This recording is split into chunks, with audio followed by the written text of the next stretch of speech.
science class. The last class we have studied about the soil formation. So today we are going to study about the what does the soil contain? What included in the soil? You can take a small amount of soil from your garden or from your surrounding, you can take it. How can we identify the different soil particles?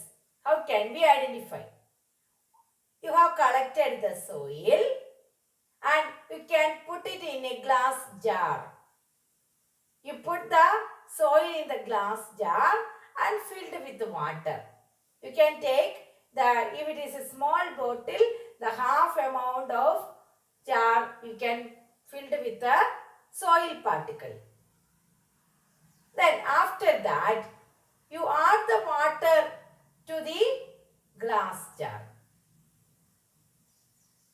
and allow to set in. And you can see the different layers of the soil in that glass jar. How can you identify? Okay, we can prove by doing an experiment that soil contains different layers. We start the experiment. So for doing this experiment, we need soil. In a plain glass, you can take soil. Any garden soil, you can take it. And what we want to do? We want to add water to it. Okay, we want to add water to this one. Then we can see that the color of the water is changed. It is mixed. Allow this to settle for a short period of time. After 5 minutes, you can see the different layers.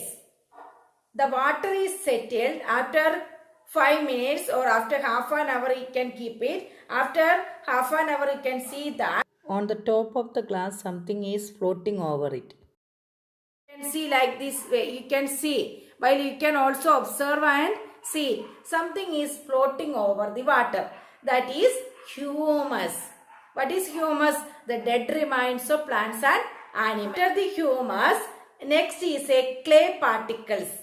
Clay particles are settled after the humus. Next layer is that sand particles. You can see sand particles in the bottom of these areas. Then the bottom region, stone particles are settled. The bottom of this glass, you can see big stones are settled down. So the 4 layers you can see very clearly: humus, clay, sand, then stone particles. So once more I will explain. Humus is the dead remains of plants and animals. It is lightweight, that's why it is floating in the water. Then the next layer is that clay particles. Then next one is sand particle. Then the last one is stone. You can do this experiment by your own in your home and you can observe it. You have added the water. Some particles are floating over the water which was present in the soil. That is humus. That layer is known as humus. What is a humus? It is nothing but it is the dead remains of plants and animals. It is lightweight, that is why it is floating in the water. It is floating in the water. Humus is nothing but it is the dead remains of plants and animals. So the first activity explains that the soil contains humus, clay, sand and stones. We can move on to the second experiment. The second experiment is proving that soil contains water. the water content is present in the soil. How can we prove this experiment? Take some amount of soil and put it in a test tube.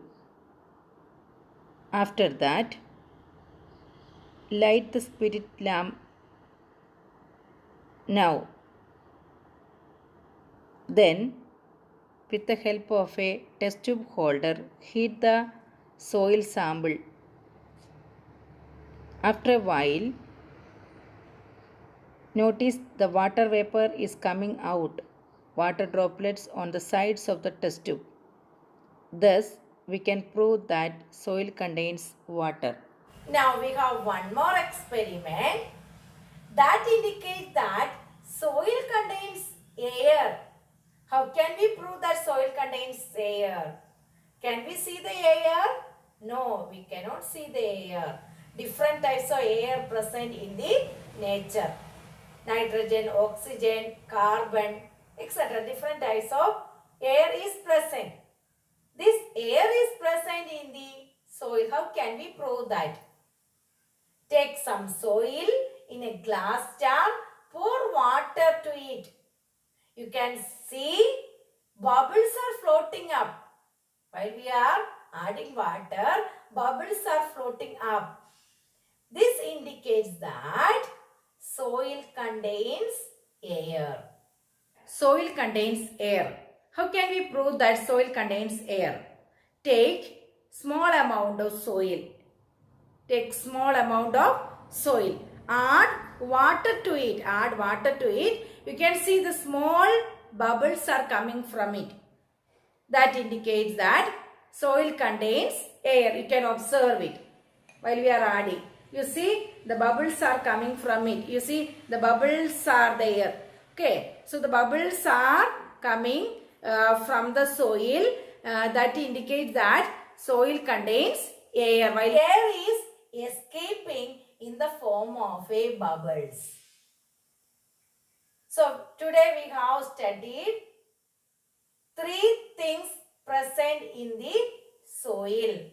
What about this? We can study in our live class. Thank you. Have a nice day.